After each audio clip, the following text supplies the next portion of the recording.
היי, כאן הדר מזומן, ברוכה הבאה לפרק נוסף בתוכנית חיים בריאים ושמחים לאמא ולתינוק. התוכנית שתעזור לך להיות אמא אנרגטית ובריאה בעזרת הרגלים פשוטים עבורך ועבור התינוק שלך.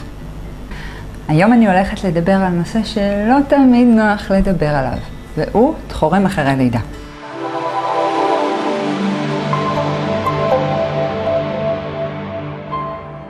הרבה אמהות מרגישות לא בנוח, תרתי משמע, גם בגלל הכאבים וגם כי הן לא מרגישות בנוח לשתף ולשאול מה אפשר לעשות. ובגלל זה אני שמחה שאת צופה כרגע בסרטון.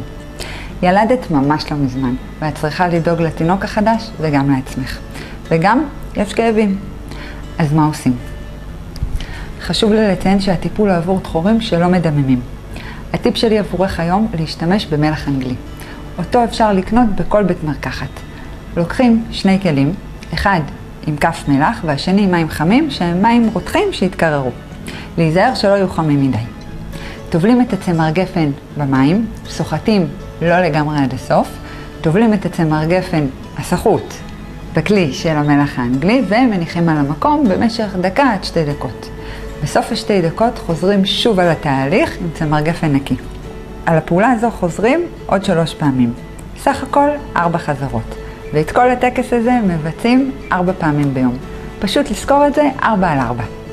אשמח שתכתבי לי בתגובות למטה איך הטיפ עזר לך.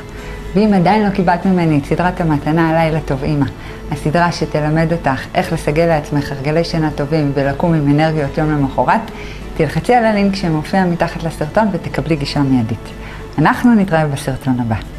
ביי. לקחת צמר גפן סחוט, לקחת צמר גפן לקחת צמר גפן, נו, מה יהיה? לקחת צמר